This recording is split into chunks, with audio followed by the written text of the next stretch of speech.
Assalamualaikum warahmatullahi wabarakatuh. Halo Sobat KPI, kembali lagi bersama podcast Ngopi, Ngobrol Asik bareng KPI. Bareng saya Siti Nuraini yang bakal nemenin kalian selama beberapa menit ke depan. Di episode kali ini kita bakal bahas topik yang sering banget jadi pertanyaan teman-teman mahasiswa. Emang lulusan KPI bisa bersaing di TV nasional? Atau masuk TV harus punya orang dalam nggak sih? Nah, buat jawab kegalauan itu, hari ini kita kedatangan tamu yang spesial banget. Beliau punya pengalaman keren di dunia industri sebelum akhirnya terjun ke dunia akademisi. Langsung saja kita sapa Bapak Lukman Al-Hakim MSOS. Selamat pagi Bapak. Selamat pagi. Bagaimana kabarnya Pak hari ini Pak? Alhamdulillah baik. Alhamdulillah baik. Pak, sebelum kita bahas teori di kelas, banyak mahasiswa yang penasaran nih Pak. Bapak kan dulu sempat berkarir di stasiun TV sebelum fokus mengajar. Boleh cerita sedikit nggak Pak, posisi apa sih yang Bapak tempati pada saat itu? Baik, terima kasih ya. Siapa tadi Siti Nuraini. Oh, Siti Nuraini. Oke, saya panggilnya Aini aja ya, mungkin ya. Oke, begini Aini, sebelumnya saya ingin mengucapkan syukur dulu kepada Allah Subhanahu wa taala, kemudian salawat dan salam selalu tercurahkan kepada baginda Nabi Muhammad SAW, kepada keluarganya, sahabatnya, pengikut hingga akhir zaman nanti. Baik, berbicara pengalaman ya, pengalaman karir sebelum saya terjun ke dunia akademisi, memang saya pernah menjadi praktisi. Ya, sebelum saya terjun ke TV, sebenarnya saya sudah berkecimpung di radio. Ya, jadi ada radio komunitas, posisinya itu di kampus UIN Jakarta. Saya di sana sebagai pengelola radio. Sudah berselang 3 tahun lebih ya saya di sana. Kemudian saya banyak belajar bagaimana dunia broadcasting di radio terlebih dahulu ya. Kemudian saya ingin mencoba tantangan baru. Ini kalau istilah orang mencari kerja itu kan bahasanya mencari tantangan baru. Ini pertanyaan yang sering muncul sebenarnya kalau kita ada tes psikotes sama pihak HRD ya. Mereka akan, atau sekarang tuh istilahnya bukan HRD tapi HRC, Human Capital ya. Jadi mereka itu mempertanyakan apa sih tujuannya untuk pindah kerja kalau sudah pernah bekerja sebelumnya begitu. Memang jawaban paling sederhana adalah mencari tantangan baru ya begitu ya. Akhirnya saya mencoba untuk menggali potensi keilmuan yang sudah saya dapatkan selama kuliah 4 tahun di prodi KPI ya, atau sekarang itu sudah bertransformasi menjadi prodi jurnalistik ya. Dulu saya di KPI tapi konsentrasi jurnalistik. Kemudian saya ingin mencoba ilmu yang sudah saya dapatkan ya. Sebelumnya di radio, kemudian saya ingin mencoba tantangan baru bagaimana mengaplikasikannya di dunia TV. Jadi TV pertama itu yang saya coba ya untuk berkarir di dunia TV itu adalah RCTI. RCTI itu di Kubanjeruk ya alamatnya. Itu selama 2 tahun ya, mereka memang konsennya itu di bidang entertain ya. Jadi banyak program-program yang pernah saya kerjakan ya, kebetulan saya di bagian produksinya ya, di RCTI itu. Jadi banyak konten atau program ya, kalau dulu kan istilahnya program ya bukan konten, kalau arahnya digital sudah masuk ke konten ya. Jadi program-program entertain yang pernah saya kerjakan ya, mulai dari Dahsyat, kemudian ada X Factor Indonesia, Indonesian Idol ya. Artinya saya mensupport ya tim produksi ya. Kemudian ada juga program religinya gitu, Hafiz Indonesia. Kemudian lanjut ke TV One. Ini dari entertain ke news. Nah, itu selama kurang lebih hampir 7 tahun ya. Jadi 2 tambah 7 di TV itu hampir 9 tahun gitu. Nah, kalau di spot itu news and spot ya, TV One itu jadi banyak bicara tentang jurnalistik di sana. Gitu. Menarik banget ya Pak, tapi gini Pak, sekarang kan zamannya serba digital, ada YouTube, TikTok, podcast juga Pak. Menurut Bapak, apakah bekerja di stasiun TV itu masih jadi target yang relevan buat kita lulusan KPI? Dan Bapak melihat masa depan industri TV ini bakal seperti apa ke depannya Pak? Jadi kalau bicara perkembangan industri televisi sebenarnya mereka juga tidak ketinggalan ya. Mereka dianggap masih relate, masih relevan karena mereka juga bertransformasi ya. dari yang dulunya analog sekarang ke digital. Itu dalam istilah jurnalistik itu adanya konvergensi media ya, atau istilah komunikasi ya. Jadi peralihan dari dunia analog ke dunia digital. Yang mereka juga tidak mau gulung tikar ya dalam tanda kutip ya. Artinya mereka juga bertransformasi. Artinya tingkat kepercayaan masyarakat pun sebenarnya masih ada ya, karena televisi di era sekarang itu masih sama sebenarnya dengan era sebelumnya. Tingkat kredibilitasnya, kemudian dari sisi kode etik Indonesia juga masih dipertahankan ya. Artinya informasi yang kita dapatkan pun masih dianggap kredibel dan bisa kita konsumsi ya. Artinya bukan bicara berita yang palsu atau hoax atau fiktif ya. Kemudian tadi apalagi kaitannya dengan masa depan? Masa depan ya. Masa depan mahasiswanya atau masa depan TV-nya ini? Industri TV nih kita melihatnya. Kalau industri TV sebenarnya tadi ya, artinya mereka sampai saat ini masih tetap ada ya. Mereka menyesuaikan dengan perkembangan teknologi digital. Artinya saluran yang dahulunya masih analog sekarang sudah ke digital semua, karena tidak ada lagi TV analog sekarang. Iya. TV terestrial atau istilahnya, mereka bertransformasi menjadi TV digital. Bahkan kita pun bisa menonton acara TV di gadget kita masing-masing ya, tidak perlu membeli smart TV atau TV yang kita pasang di rumah, tapi dari handphone pun kita bisa melihat. Gitu. Nah, seringkali Pak muncul stigma kalau mahasiswa KPI itu cukup fokus ke dakwah konvensional saja. Padahal kan kita belajar banyak hal ya Pak. Menurut Bapak nih, apa sih nilai plus atau unique selling point yang kita punya sebagai anak KPI yang mungkin nggak dimiliki oleh jurusan ilmu komunikasi umum saat melamar ke stasiun TV Pak? Sebenarnya begini ya, stigma itu muncul sebenarnya dari diri kita sendiri ya. Nah, jadi siapapun punya hak dan siapapun punya peluang yang sama sebenarnya, tidak ada perbedaan.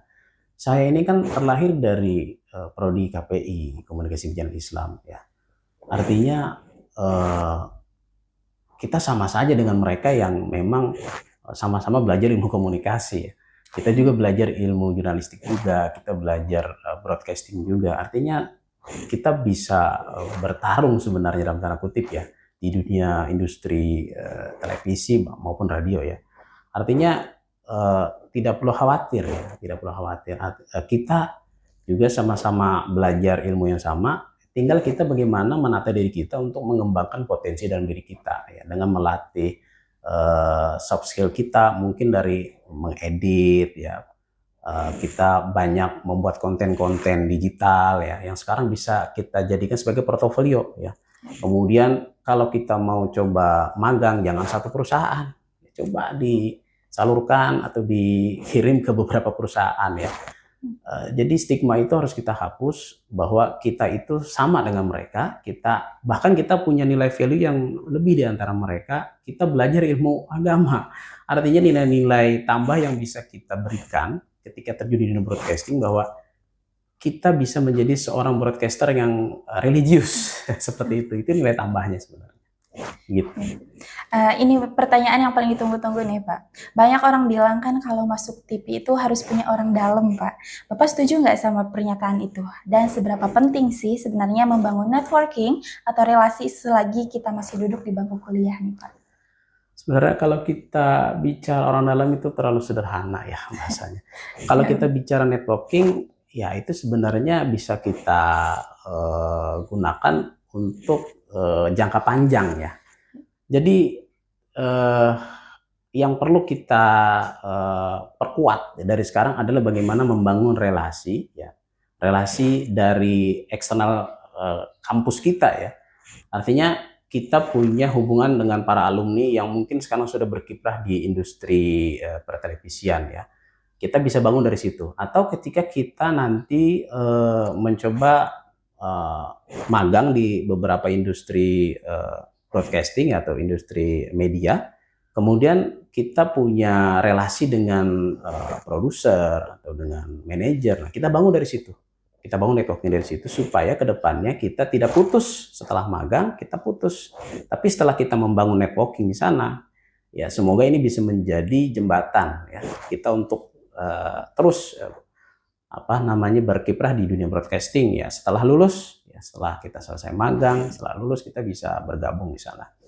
Kemudian juga networking juga bisa menjadi jaringan yang bagus juga untuk kedepannya. Artinya setelah kita diterima, kita juga bisa memberikan motivasi juga ke mahasiswa-mahasiswa baru yang memang mereka juga ingin bergabung bersama kita. Ya, kita coba memberikan stimulus yang positif kepada mereka untuk banyak aktif ya, membuat konten kreator atau mereka aktif di organisasi misalnya, itu kan bisa menjadi nilai tambah ya. Dengan mereka aktif berorganisasi, tentu mereka akan tahu ya bagaimana cara bekerja nanti ya. Kemudian juga mereka juga harus paham betul bahwa dunia broadcasting itu tidak seindah yang dibayangkan. Artinya mereka harus punya mental yang kuat ya. Karena dalam dunia kerja itu ya, tingkat profesionalitas itu adalah yang nomor satu ya. Ya artinya kalau memang mereka ditempa dengan waktu yang begitu cepat ya, kemudian deadline pekerjaan yang harus selesai dalam waktu yang cepat, itu harus mereka lakukan dan laksanakan karena mereka sudah dibayar, mereka sudah berada di dunia broadcasting yang sesungguhnya ya, secara profesional mereka harus menjalankan itu ya. Artinya mental itu harus dibentuk mulai dari aktif dalam berorganisasi ya, kemudian setelah itu mereka membangun jaringan ya, membangun relasi. Tentu ini akan menjadi modal awal ya, untuk kedepannya. Begitu. Luar biasa sekali ya Pak. Dengerin penjelasan Bapak barusan jadi makin tercerahkan ya. Buat teman-teman yang udah pengen banget nyoba nih Pak, ada nggak Pak tips khusus buat mahasiswa yang mau apply magang di stasiun TV nasional? Apa aja sih Pak yang harus disiapin? Ya, persiapan itu sebenarnya tadi sudah banyak saya singgung ya. Pertama, portofolio itu yang harus dimiliki oleh seorang mahasiswa itu, sekarang kan zamannya era digital. Ya, mereka harus punya banyak konten yang bisa menjual mereka. Artinya ada personal branding yang mereka harus tunjukkan ya. Dari konten-konten misal dalam kegiatan sehari-hari ya, itu bisa juga dijadikan personal branding ya. Atau kegiatan-kegiatan yang positif, atau kegiatan-kegiatan kampus, atau pintar mengedit video hasil-hasil karya sendiri yang bisa dijadikan portofolio. Kemudian yang kedua, dia harus paham betul ritme pekerjaan di dunia broadcasting ya. Artinya banyak format-format program yang mereka harus kenal ya. Mungkin belajar dari kelas ya, mata kuliah produksi TV ataupun radio.